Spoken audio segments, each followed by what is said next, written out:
लोग उसको चिढ़ाते थे, पागल समझते थे। वो थैलियां बनाने का काम करता था और बेचने जाता था बाजार में। जब बाजार में जाता था तो लोग उससे पूछते थे कि कितने की दी थैली, तो वो कहता था देखो कपड़ा मैं इतने पैसे से लाया हूँ, राम जी की इच्छा। फिर सिलाई का जो धागा है वो मैं इतने पैसे में लाया हूँ, राम जी की इच्छा। फिर मेरी जो मजदूरी है वो इतनी होती है, राम जी की इच्छा। कुल मिलाकर कीमत उसकी इतनी इतनी होती है, राम जी की इच्छा। आपको अगर लेना हो तो राम जी की इच्छा, नहीं लेना हो तो राम जी की इच्छा। इतना सीधा था। और सबसे ज्यादा उसी का माल बेच दिया जाता था, जल्दी खत्म हो जाता था। और फिर वो घर पे आता था, जितने भी पैसे थे राम जी के सामने रखता था। प्रभु श्री रामचंद्र उसके भगवान थे, सामने रख देता था, प्रभु आज इतनी इतनी थैलियां निकल गई, इतने इतने पैसे आए हैं, आपकी इच्छा। ऐसा करके हाथ पाँव धो के पूजा वगैरह करके घर के बाहर खटिया डालकर बैठ जाता था और हुक्का पीते रहता था। कोई भी आ जाए कुछ पूछे तो राम जी की इच्छा, राम जी की इच्छा, राम जी की इच्छा। एक बार उस गांव में कुछ डाकू आए और वो देख रहे थे कि गांव में कौन सबसे बड़ा मूर्ख है जिसे हम अपनी चोरी के लिए इस्तेमाल करें। सब गांव वालों ने कहा वो है राम बोला, वो पागल ही है, उसे जाकर के पकड़ो। उनको पता चल गया, उन्होंने पूरा गांव लूटा। संदूकें थी 4-5, तो इतने संदूकें उठा नहीं सकते थे, तो उन्हें मदद के लिए कोई चाहिए था। वो इसके घर पर आए, राम बोला जी के घर पर आए। अरे उससे कहा चलो क्या कर रहे हो? कुछ नहीं महाराज, राम जी की इच्छा से हुक्का पी रहा हूँ। छोड़ो उसको, चलो हमारे साथ। ठीक है, राम जी की इच्छा। 3-4 संदूक उसके सर पर रख दिए, तो कहा चलो हमारे साथ। ठीक है, राम जी की इच्छा। वो चलने लगा। जहां वो डाकू जा रहे थे पीछे पीछे संदूक लिए जा रहा था। इतने में वहां पर पुलिस पार्टी आई और सब डाकू भाग गए और माल समेत पकड़ा गया। राम बोला, उसे कारागृह में डाल दिया, जेल में डाल दिया उसको। अभी की घटना है, 1968 की घटना है कुछ। जेल में जज साहब के सामने कोर्ट में लाया गया तो सरकारी वकील था, उसने कहा कि ये सब इस तरह से चोरी हुई है और अन्य हाथ पकड़ा है इसको। पुलिस पार्टी ने बता दिया। तो जज ने कहा कि ठीक है फिर इसको सजा देते हैं। उतने में एक वकील खड़ा हुआ और कहा जज साहब थोड़े रुकिए, ये बहुत ही सीधा आदमी है, गांव में भी इसका बड़ा अच्छा नाम है, एक बार पूछ लीजिए क्या हुआ। अब वो जज साहब भी वृंदावन के थे, भक्त थे, तो वो कह रहे हाँ ये भी सही, इनकी भी बात सुन लेनी चाहिए। तो कहा कि हाँ बोलो, तुम्हें कुछ बोलना है तो बोलो। राम जी की इच्छा। उस दिन मैं अपना व्यापार करके घर पर आया, राम जी की इच्छा। जितने भी पैसे मिले राम जी के सामने रखे, राम जी की इच्छा। काम पूरा होने के बाद पूजा अर्चा की, राम जी की इच्छा। उसके बाद घर के बाहर खटिया डालकर हुक्का पीते बैठा, राम जी की इच्छा। उतने में ये सब डाकू आए, राम जी की इच्छा। उन्होंने मुझे पकड़ लिया, राम जी की इच्छा। लूटा हुआ माल मेरे सर पर लाद दिया, राम जी की इच्छा। और मुझे साथ लेके जाने लगे, राम जी की इच्छा। इतने में पुलिस पार्टी आ गई, राम जी की इच्छा। सब भाग गए, राम जी की इच्छा। मुझे माल समेत पकड़कर जेल में डाल दिया, राम जी की इच्छा। अब आपके सामने खड़ा करके रखा है, राम जी की इच्छा। आप जो भी सजा दोगे, राम जी की इच्छा। अब जज साहब तो वृंदावन के थे, उन्होंने सजा लिखी कि हम तुम्हें निर्दोष मुक्त कर रहे हैं, राम जी की इच्छा। देखो राम का नाम कभी खाली नहीं जाता। जितना सीधा स्वभाव रखोगे उतना मीठा फल पाओगे। आश्रय, कौन आश्रय था उनको? केवल राम जी। बस एक ही आश्रय रखो, प्रभु मेरे सद्गुरु, वही मेरे पूरा आश्रय है। मैं उनके सिवा और किसी को कुछ नहीं कहूंगा। मैंने तो कई कथाकार ऐसे देखे हुए, बड़े बड़े कथाकार, सामने कितने लोग हैं वो जानते ही नहीं है। मैंने उनको पूछा था एक बार कि आपके सामने कितने लोग रहते हैं? बोले मुझे नहीं पता। बोले क्यों? मैं आंख बंद करके कथा करता रहता हूँ, सामने लीलाएं देखता रहता हूँ, उसे बोलता रहता हूँ। ये है बड़े भक्त, ये है बड़े भक्त। क्योंकि वो तो मुख से कह रहे हैं किंतु हृदय से, आंखों से उनको सब लीलाएं दिखाई पड़ रही है और वो उसी में रम रहे हैं। ऐसे साधुओं को तुरंत भगवान का दर्शन होता है। और ऐसे महात्माओं के मुख से अगर कथा सुनो तो हमारा भी जन्म सफल हो जाता है। ये होना चाहिए। जीवन मिला है प्रभु के प्राप्ति के लिए। फिर से कह रहा हूं मैं, ये बहुत महत्वपूर्ण बात है। आप कहोगे कि महाराज कितनी बार कहोगे? जब तक इस शरीर में सांस है तब तक कहता रहूंगा और आप सबसे हाथ जोड़ के प्रार्थना करता रहूंगा। एक ही मनुष्य जन्म मिला है, उद्धार कर लो, फिर से मनुष्य जन्म नहीं मिलेगा। उद्धार कर लो, भक्ति कर लो, उद्धार कर लो स्वयं का। देवाधिदेव महादेव भगवान के दर्शन कर करके चले गए। अब हमारे कन्हैया धीरे धीरे बड़े होने लगे, बाल लीलाएं करने लगे, गोकुल में चलने लगे, घूमने लगे, फिरने लगे, गैयों के पीछे पीछे पीछे पीछे जाते थे। कोई भी मनुष्य वहां दिख जाए तो उसके पीछे पीछे जाते थे, और जब वो मनुष्य पीछे मुड़कर देखता था, अरे ये पहचानता नहीं है करके भाग जाते थे। फिर किसी भी गैया के पीछे जाकर खड़े होते थे, उनकी पूंछ को पकड़ के रखते थे, और जैसे ही वो गैया घबरा के भागती, ये भी घसीट लिए जाते थे और फिर छोड़ देते थे और भाग जाते थे घर में।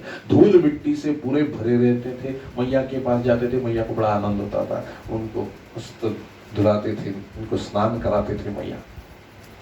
और मैया उनसे कह रही थी, यहाँ पर बैठो, अब देखो ज्यादा नटखट हो गए हो, मैं थोड़ी काम करने जा रही हूँ, यहीं पर बैठो, यहाँ से हिलना नहीं।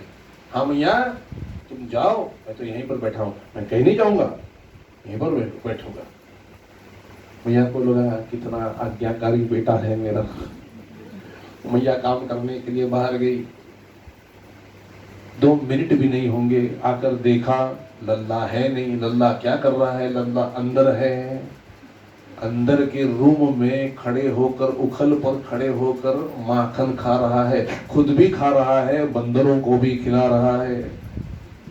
मैया पीछे से देख रही है और कह रहे हैं, कन्हैया ये क्या कर रहा है?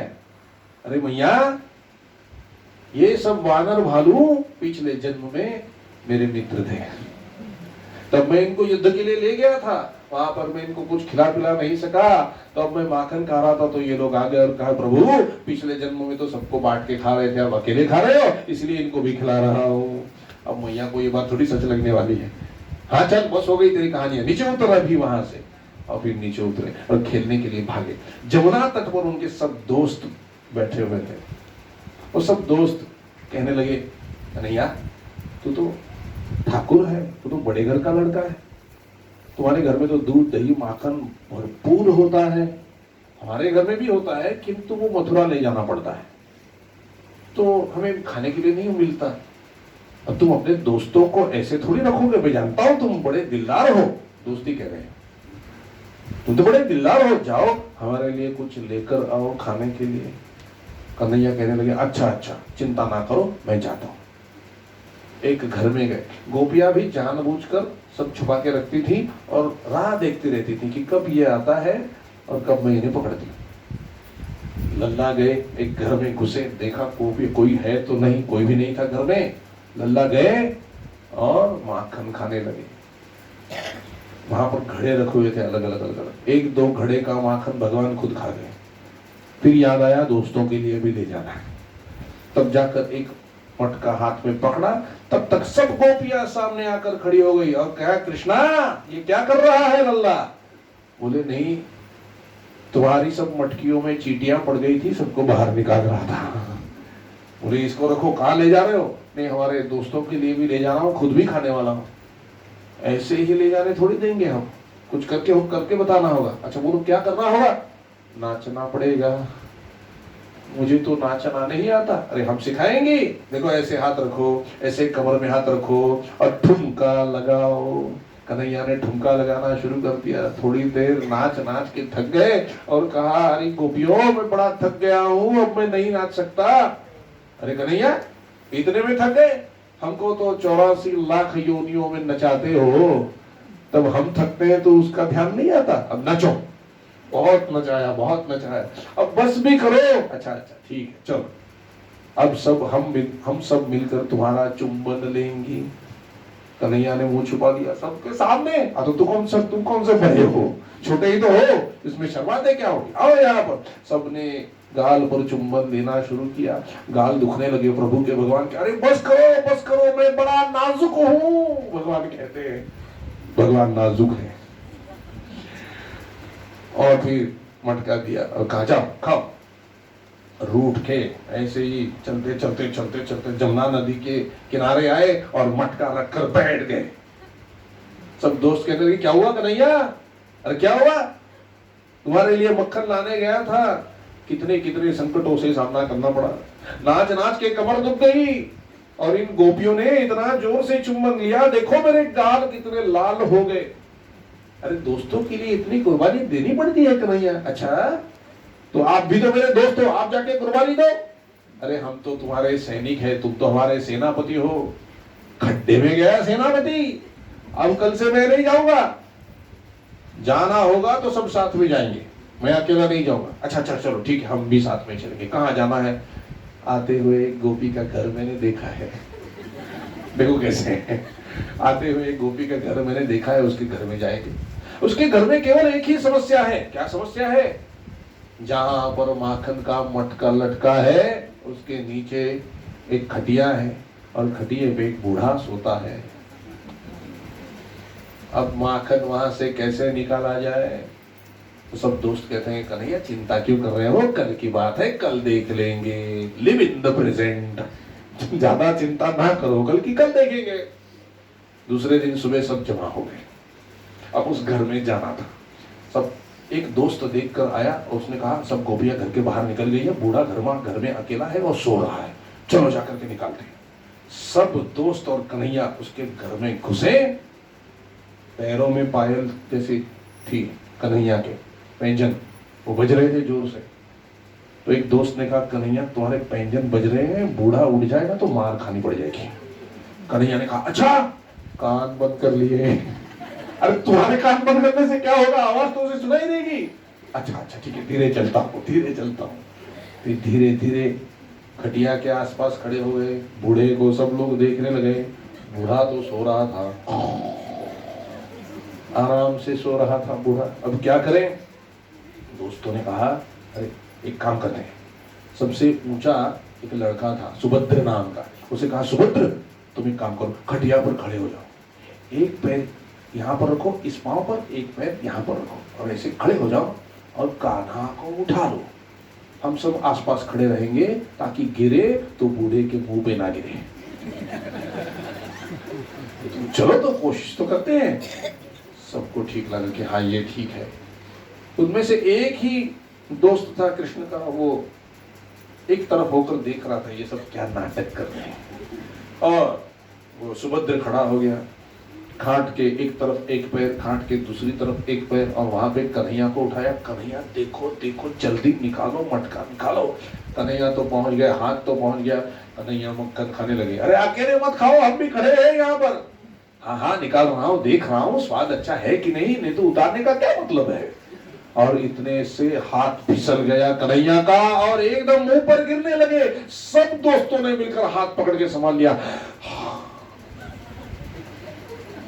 लग जाता, बूढ़ा खड़ा होता, मारता पीटता, जरा ठीक से पकड़ो। फिर से दोबारा कोशिश की, वही हुआ। फिर से फिसले, फिर से पकड़े गए, फिर से पकड़ा सब दोस्तों ने। वो जो एक तरफ खड़ा था वो कहा अरे कितने पागल हो तुम लोग, खटिया पे खड़े होने की क्या जरूरत है, उठा के खटिया को एक तरफ रख दे। अरे हाँ ये बात हमको कैसे नहीं सूझी। फिर चार दोस्त जाकर खटिया धीरे से उठाई और एक तरफ कोने में रख दी। अब एकदम रिलैक्स हो गए सब दोस्त और भगवान कन्हैया भी कि चलो अब नीचे गोलाकार मंडल तैयार करो। फिर नीचे 8 जन खड़े हुए, उनके ऊपर 6, उनके ऊपर 4, फिर 3, फिर 2 और फिर कन्हैया खड़े हो गए। कन्हैया तो माखन खाने लगे। मनसुखा ने देखा कि माखन टपक के उनके मुंह में आया, करके खाने लग गए।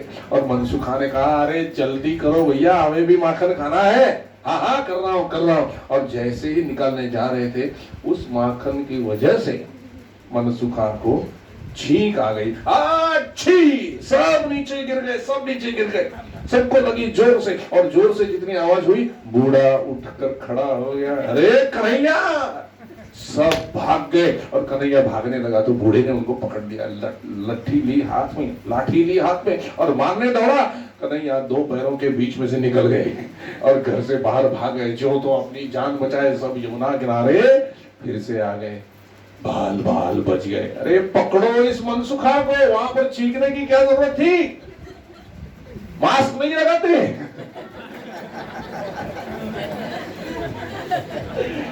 पकड़ो पकड़ो उनको। मनसुखा को दोनों तरफ से पकड़ाया और तबकीर होती ना, तबकीर सूंघने से छींक आती, अरे सुनाओ उसको, 1 2 3 वापस छींकोगे, अब मर जाते सबके सब हम लोग तुम्हारी वजह से। अच्छा हुआ बूढ़ा गिर गया, नहीं तो हम गिर जाते। फिर अब क्या सोचने लगे, कैसे करेंगे, क्या करेंगे। बोले अभी 1 हफ्ते तक कहीं नहीं जाना, इसी मानसिक स्थिति से बाहर निकलने में 1 हफ्ता लग जाएगा, इसके बाद जाते।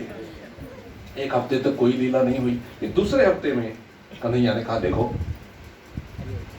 मैंने एक घर देखा है, वहां की गोपियां सब सुबह जाती हैं और शाम को आती हैं, किंतु एक ही प्रश्न है, उस घर में दूसरा दरवाजा नहीं है, एक ही दरवाजे से घुसना पड़ेगा और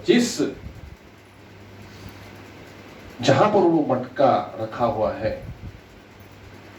वहां पर एक छोटी खिड़की है और वहां पर भी जाली लगी हुई है। इस खोली में वो रखा है, वहां पर जाली लगी हुई, वहां से हम बाहर भी निकल सकते हैं। तो जहां से हमें जाना है वहीं से हमें बाहर निकलना होगा। अरे कन्हैया तुम हो तो हम क्यों डरे।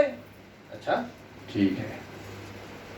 उनके दोस्तों में भद्र और सुभद्र, जो सुभद्र को मैंने आपको सुना है, एक भद्र नाम का भी दोस्त था। वो थोड़ा सा शंका करने वाला था, शंका, हर एक चीज भी शंका, संशय, संशय आत्मा विनश्यति, संशय। सबको लेकर भगवान घर में घुसे एक ही दरवाजे से और फिर उसी तरह से मटके से माखन खाने लगे। इतने में शाम को आने वाली गोपी दोपहर में ही घर में आ गई। सबने देखा, एक बाहर होता था दरवाजे पर, अरे कन्हैया आ गई आ गई आ गई, क्या फिर से छींक आ गई, अरे छींक नहीं गोपी आ गई। अरे बाप रे, सब लोग डर के मारे एकदम थर कांपने लग गए। क्या हुआ? सब लोग आंखें बंद करो, मैं इसी जाली से सबको बाहर निकालूंगा, तुम चिंता मत करो। अब सबका भगवान पर विश्वास था, सब दोस्तों ने आंखें मूंद ली। लेकिन ये जो भद्र था, इसके मन में आया कि ये क्या कर रहा होगा, कान्हा आंखें बंद करने को कह रहा है, उसने एक आंख खुली रखी। तो बाकी सब तो बाहर निकल गए, ये जो एक आंख खुली रखने वाला था वो आधा बाहर और आधा अंदर लटक गया। और गोपी ने आकर जो लाठी से मारा है पीछे, अरे कन्हैया बचाओ कन्हैया बचाओ, कन्हैया ने खींच लिया और कहा संशय का यही परिणाम होता है, जो संशय नहीं लेते, जिनका विश्वास होता है, वो पार हो जाते हैं संसार समुद्र से, और जो संशय लेते हैं वो संसार में फंस जाते हैं। बात समझ में आ रही है? अगर भक्ति करने लगे तो क्या भगवान घर पर आकर खाना देने वाले हैं? हाँ, घर पर आकर भी भगवान खाना खिला के चले जाएंगे। कर्तृत्व का अभिमान ना करो। इतने साधन करते हुए वृंदावन में बैठे हुए हैं, कौन खिला रहा है उनको? अजगर करे ना चाकरी, पंछी करे ना काम, दास मलुका कह गए सबके दाता राम। कर्तृत्व का अभिमान मत करो, हमारे करने से कुछ नहीं होता। एक बैलगाड़ी जा रही थी, धूप थी, दोपहर के 2 बजे थे, बहुत कड़ी धूप थी, और एक बैलगाड़ी जा रही थी। रास्ते में एक कुत्ता था, उसे बड़ी धूप लग रही थी। वो कहा चलो अच्छा हो गया बैलगाड़ी आ गई, अब मैं बैलगाड़ी के नीचे से चलूंगा। बैल जैसे चलते हैं, मैं भी बैलगाड़ी के नीचे से चलूंगा तो मुझे धूप नहीं लगेगी। तो वो बैलगाड़ी के नीचे चला गया, और वहां से जैसे बैलगाड़ी चल रही थी, कुत्ता भी नीचे नीचे चल रहा था, तो उसे छाया मिल रही थी बैलगाड़ी की, उसे धूप नहीं लग रही थी। आधे घंटे के बाद उसे क्या लगने लग गया, मैं चल रहा हूं इसलिए बैलगाड़ी चल रही है, मैं बैलगाड़ी चला रहा हूं। अरे कुत्ते, बैलगाड़ी तुझसे नहीं चल रही। जब वो कुत्ता वहां से हटा तो उसने देखा कि बैलगाड़ी तो आगे निकल गई। बात समझ में आ रही है? हमें लगता है हम नौकरी कर रहे हैं इसलिए पैसा आ रहा है, हम काम नहीं करेंगे तो कौन करेगा, हम घर पर जाकर रसोई नहीं बनाएंगे तो कौन बनेगा। देखो खाना खिलाने वाला तो वो बैठा है। कई बार ऐसे होता है कि आप बहुत बड़ी अच्छी रसोई बनाते हो और घर पर आकर पतिदेव कहते हैं मैं तो बाहर से खाना खा कर आ गया, तो आपकी रसोई का क्या। जब कोई, अब ये लॉकडाउन है ना, इसमें कितने लोगों की नौकरियां नहीं रही, फिर भी घर चल रहे हैं ना। चलाने वाला कौन है, कहां से आता है, कैसे आता है, चल रहे हैं ना घर, चलाने वाला वो है। जैसे वो कुत्ता समझ रहा था कि मेरी वजह से बैलगाड़ी चल रही है, बस उसी तरह से हम इंसान भी यही धोखे में रहते हैं कि हमारी वजह से संसार चल रहा है, हमारी वजह से प्रपंच चल रहा है, किसी की वजह से कुछ नहीं चल रहा। भगवान की मर्जी से ही सब कुछ चल रहा है। अगर अभी आप संकल्प कर लो कि भगवान मैं कुछ नहीं करूंगा, खाली यहां पर बैठा रहूंगा, जो खाना खिलाना है खिलाओ, नहीं खिलाना है मत खिलाओ, ऐसे ही मरने के लिए मैं तैयार हूं, लेकिन मैं कुछ नहीं करूंगा, केवल आपकी भक्ति करूंगा, बाकी कुछ नहीं करूंगा, यकीन मानो आप वही बैठे बैठे वो आपको संत कर देंगे, खाना भी खिलाएंगे और लोग आपके पैर पड़ने लग जाएंगे कि 12 साल से एक ही जगह पर बैठा हुआ है, संत हो गया है। होता है ना, होता है ना, वो दिव्य आभा अपने अंदर प्रकट हो जाती है, क्योंकि कर्ता जो है वो केवल राम है, केवल भगवान है। और ये जिसकी मान्यता में ये बात आ गई वो सबसे बड़ा भक्त बन जाता है। कितने हजारों वर्ष के साधु हैं जो खाली बैठे हैं, प्रभु का ध्यान कर रहे हैं, एक तो वो खाना खिलाएगा, नहीं तो भूख की उत्पत्ति ही नहीं होने देगा, प्यास भी नहीं लगेगी। देखो, जिस दिन आप सच्चे दिल से उपवास करते हो उस दिन आपको भूख नहीं लगती। तो आप कहते हो आज तो बिल्कुल भूख नहीं लगी, आपकी चिंता उसे है कि इसे कितनी तकलीफ होगी, तो आपको भूख लगने ही नहीं देता, आपका पेट भर देता है। किसी संत की कृपा होती है, ये बात ध्यान में रखो। कर्ता करने वाला वही है, वही करता है, हम करता नहीं है। उसी के आश्रित हो जाओ, उसी पर पूरी तरह से निर्भर रहो, ये सीखने वाली बात है। वो कह रहे हैं ना बाकी के सब दोस्त, अरे कन्हैया तुम हो तो हमें किस चीज का डर है। जिसने संशय किया वो संसार में डूब गया, और जो विश्वास जिन्होंने रखा वो पार हो गए, सब कुछ मिला उन्हें, माखन भी खाने को मिला और सही सब संकट से सही सलामत बच भी गए। ये जो कथाएं है ना, ये यही सीख देती है कि भगवान पर पूरी तरह से 100% विश्वास करो।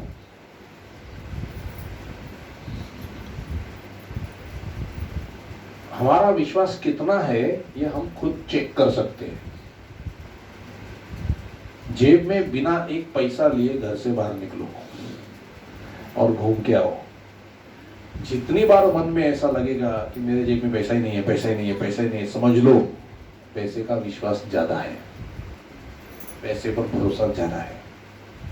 और जितनी देर ऐसे लगेगा मेरे साथ तो मेरे प्रभु कुछ नहीं होगा, मेरे प्रभु संभाल लेंगे, तो समझना हमारा प्रभु पर विश्वास है। आपका ये विश्वास या तो संसार पर हो सकता है, या तो पैसे पर हो सकता है, या तो भगवान पर हो सकता है। एक ही बार में 3 जगह पर विश्वास नहीं हो सकता।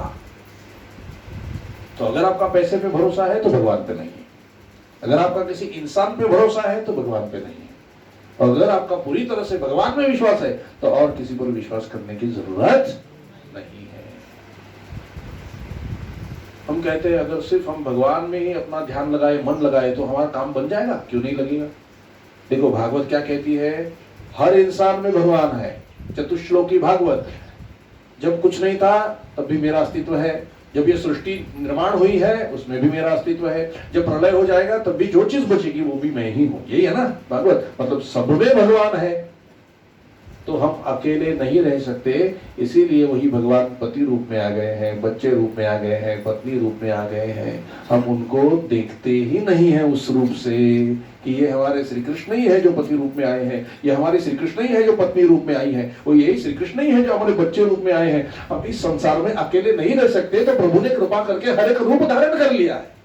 ऐसी भावना करो, फिर देखो संसार कितना सुखमय हो जाएगा, क्योंकि जिधर देखूं उधर मेरा कान्हा ही है और कोई नहीं है। ये भावना करो, इसका अभ्यास करो, तब जाके बात बनेगी। फिर वहां से निकले बच बचा के, फिर जमुना नदी के तट पर आ गए। बाप रे, टाइमिंग खत्म हो गया, 15 मिनट बचे खाली। अच्छा ठीक है। लीलाओं में तो इतना खो जाता हूं मैं, कभी कभी उससे बाहर निकलने की इच्छा नहीं होती, लेकिन मैं नहीं निकलूंगा तो लोग मुझे निकाल देंगे ऐसे ही कहना। फिर भगवान सब बच बचा के यमुना किनारे सिर्फ जमा हो गए। अब कहां जाना है, अब कहां जाना है, अब क्या करना है।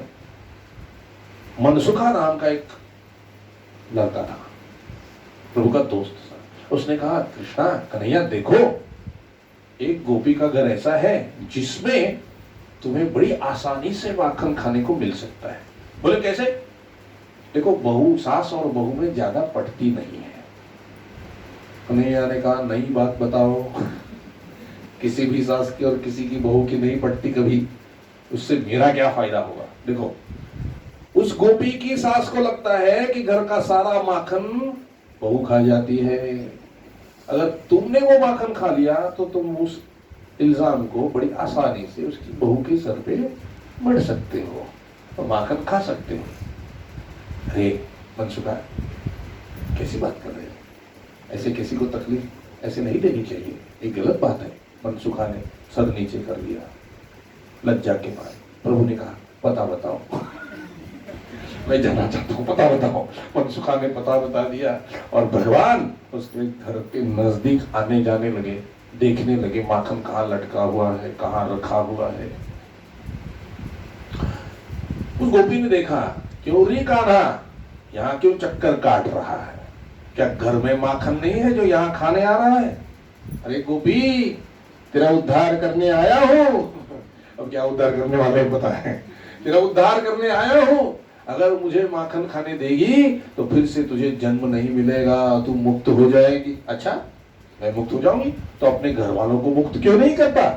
वो तो कितने माखन खिलाए बैठे। अरे उनको क्या मुक्त करना, वो तो पहले से ही मुक्त है। मुझे तो तुझे मुक्त करना है। सुना है तुम्हारी सासू माँ तुम्हें बहुत डांटती है और सब माखन तुम खाती हो ऐसे कहती है। हाँ कन्हैया, खाते तो तुम हो और नाम मेरा होता है। अरे मैंने अभी तक कहां पर खाया है? बोले खा के बताओ, मैं तुम्हें रंगे हाथ पकड़ूंगी। क्योंकि तुझे लगता है मैं कहीं बाहर जाती हूँ काम करने के लिए, मैं कहीं नहीं जाती, मैं घर पर ही होती हूँ। आओ मेरे घर पर और माखन खा के दिखाओ, चुरा कर दिखाओ। Don't challenge me. कन्हैया ने कहा देखो मुझसे शर्त मत लगाओ, माखन तो मैं खा ही जाऊंगा किंतु तुम्हें लेने के देने पड़ जाएंगे। ऐसा कुछ नहीं होगा, मैं रंगे हाथ पकड़ूंगी तुम्हें। अच्छा चलो पकड़ कर दिखाओ, कल ही आता हूं तुम्हारे घर पर, अरे आ जाओ। गोपी ने दरवाजा खुला रखा। दूसरे दिन कन्हैया गए अंदर। गोपी रोटियां सेक रही थी किचन में, वहां पर चूल्हे के पास बैठकर। और भगवान दूसरी जगह पर गए जहां पर माखन का मटका लटका हुआ था। उसने माखन खाना शुरू कर दिया। कुछ हलचल नजर आई, गोपी उठ करके अंदर आई तो कन्हैया वहां पर माखन खा रहा था। अरे कन्हैया अच्छा हुआ, देखो अब मैंने तुम्हें रंगे हाथ पकड़ लिया। थोड़ी ही देर में मेरी सासू माँ आएगी, मैं उसको हाथ पकड़ के तेरा दिखा दूंगी कि देख माखन ये खा रहा है मैया, और तू ऐसे ही मुंह पर नाम ले रही है, माखन तो ये खा रहा है। चल उतर उतर नीचे, उतर नीचे। पूरा मक्खन लगा हुआ था यहाँ पर कन्हैया के। कन्हैया ने उतर नीचे ये कहने पर और एक गोला माखन का ले लिया हाथ में और हाथ पीछे छुपाया। उसने उतारा, गोपी ने हाथ में क्या छुपा रहा है पीछे? अरे कुछ नहीं है, देखो गोपी कल न जाने में तुमसे क्या क्या बात कर गया, मुझे क्षमा कर दो, मुझे छोड़ दो, मुझे बड़ा डर लग रहा है, तुम्हारी सासू माँ आकर तो मुझे पीटेगी, मुझे मारेगी, तुम मुझे छोड़ दो। अरे ऐसे कैसे छोड़ दो, अभी तो तुझे रंगे हाथ पकड़ा है, अब तो तू मेरे सामने मार खाएगा, मुझे अच्छा लगेगा, बहुत अच्छा लगेगा, पकड़ा जाएगा। देखो तुम चाहती हो तो इस माखन में से थोड़ा सा माखन मैं तुम्हें भी दे सकता हूँ, किंतु मुझे छोड़ो। अच्छा मेरे घर का माखन मुझे ही देगा? तुम्हारे घर का कहाँ है? इस विश्व के सारे घर तो मेरे हैं। पकड़े जाने पर भी भगवान कह रहे हैं इस विश्व के सारे घर तो मेरे हैं, ये शरीर भी तुम्हारा कहाँ है? इसमें निवास स्थान तो मेरा ही है। देखो कैसे बता रहे हैं, बोध दे रहे हैं। ये चिकनी चुपड़ी बातें ना कर कान्हा, मैं तो तुझे आज पकड़ा ही दूंगी। देखो मेरी सासू माँ सामने से आ रही है। अरे छोड़, अरे छोड़, अरे छोड़, नहीं छोड़ूंगी। अच्छा ठीक है, ये माखन फिर से रखने तो दे। ऐसे ही हाथ लिया कान्हा ने और उसके मुंह पर पूरा माखन लगा दिया और कहा सासू माँ देखो तुम्हारे बहू को रंगे हाथ पकड़ा है, माखन खा रही थी। और सासू माँ गुस्सा हो गई और कहा अच्छा हुआ कान्हा तूने पकड़ लिया, नहीं तो मैं रोज सोचती थी इसको कब पकड़ूंगी। अरे सासू माँ मैंने नहीं खाए। तू चुप कर, छोरा झूठ नहीं बोल रहा, छोरा सच बोल रहा है। अरे सासू माँ मैंने नहीं खाए, देखो इसके भी मुंह पर माखन लगा हुआ है। हाँ सासू माँ, इसने मुझसे कहा कि तू अगर मेरे सासू माँ को नहीं बताया कि मैं माखन खा रही हूँ तो मैं थोड़ा माखन तुम्हें भी दूंगी, इसने ही मुझे जबरदस्ती खिलाया है। सासू माँ ने कहा बेटी कन्हैया तू जा, तू भाग जा अब यहाँ से, इसकी मैं बड़ी अच्छी खबर लेती हूँ। कन्हैया ने देखा और ऐसे कर कर कन्हैया भाग गया। ऐसे एक घर अनेकों घर में माखन लीलाएं भगवान ने की है, जितनी बताऊं उतनी कम है। धीरे धीरे कन्हैया बड़े होने लगे। यशोदा मैया के घर में बहुत जाकर लोग बोलते थे कि तुम्हारा कन्हैया चोरी करता है, चोरी करता है, चोरी करता है। मैया मानती नहीं थी कि घर में इतने सब दूध दही माखन पड़ा हुआ है तो चुराएगा क्यों, घर पे नहीं खाएगा। तब एक गोपी थी, उसने कहा कि मैया देखो, मैं तुम्हारे सामने वचन देती हूँ, कल तुम्हारे कान्हा को रंगे हाथ पकड़ कर लेकर आओगी। यशोदा मैया ने कहा तुम ले आओ, अगर तुम मेरे कान्हा को ले आई रंगे हाथ पकड़कर तो जितना माखन तुम्हारे घर में है उससे दुगना तिगना मैं तुम्हारे घर भिजवा दूंगी। 9 लाख गौएं थी नंद बाबा जी के पास, कितना दही दूध होगा सोचो, 10-12 नहीं, कितनी, 9 लाख। तो उस गोपी को लगा चलो अच्छा है। उसने कन्हैया को कहा कन्हैया देखो, कल तुम मेरे घर पे अगर माखन खाने आए तो मैं रंगे हाथ पकड़ कर ले जाऊंगी, तुम्हारे मैया को दिखाऊंगी, मैंने उन्हें वचन दिया है। कन्हैया कहते हैं गोपी तूने वचन दिया है, तुम्हारा वचन पूर्ण करना मेरा कर्तव्य बनता है। सो मैं माखन खाने आऊंगा सुबह, तुम मुझे पकड़ लेना। कन्हैया उनके घर में गए और फिर से माखन खाने लगे। उसे पता चला, उसने रंगे हाथ पकड़ लिया और कहा चल अभी तुझे यशोदा मैया के हवाले करती हूँ। वो कह रही थी ना मेरा कन्हैया चोरी नहीं कर सकता, अब पकड़ में आया है चोर, दिखाती हूँ कैसा चोर है। हाथ पकड़, अरे मुझे छोड़, अरे मुझे छोड़, मत ले जा, मत ले जा, मत ले जा, मुझे छोड़, मैं तुझे नहीं छोड़ूंगी। घसीटते हुए पकड़ कर नंद बाबा के घर तक गई और यशोदा मैया के सामने आई, ओ यशोदा देख तेरा कान्हा लाई हूँ पकड़ कर, तू कह रही थी ना रंगे हाथ पकड़, देख रंगे हाथ पकड़ कर लाई हूँ। यशोदा मैया बाहर आई तो उनकी गोद में कान्हा जी बैठे थे पहले से। कान्हा, अरे क्या कह रही है, कान्हा तो सुबह से घर में ही है, कहीं गया नहीं है, देख मेरी गोद में बैठा है। मैं भी तो कान्हा को ही पकड़ कर ले आई हूँ, कहाँ है ये देखो। यशोदा मैया हंसने लगी, अरे पहले देख तो सही कौन है। देखा तो उसका ही बच्चा पकड़ कर लाई थी। वो बहुत शर्म से चूर चूर हो गई और कहा अब मैं जाती हूँ घर जाने लगी। कन्हैया एकदम गोद में से उतरे, कहा मैया थोड़ा काम है, आता हूँ। और गए और उस गोपी से कहा देखो गोपी मुझसे ना उलझो, अब तो बच्चे को पकड़ा दिया था, कल तेरे पति को पकड़ा दूंगा। अगर मेरी उलझन लेकर गई तो देख लेना, मुझसे ना उलझो। गोपिका कह रही है धन्य हो कान्हा। वहां पर ये सब देख रही थी गोपी। अब ये आखिरी कथा करता हूं, फिर कल थोड़ा सा करें।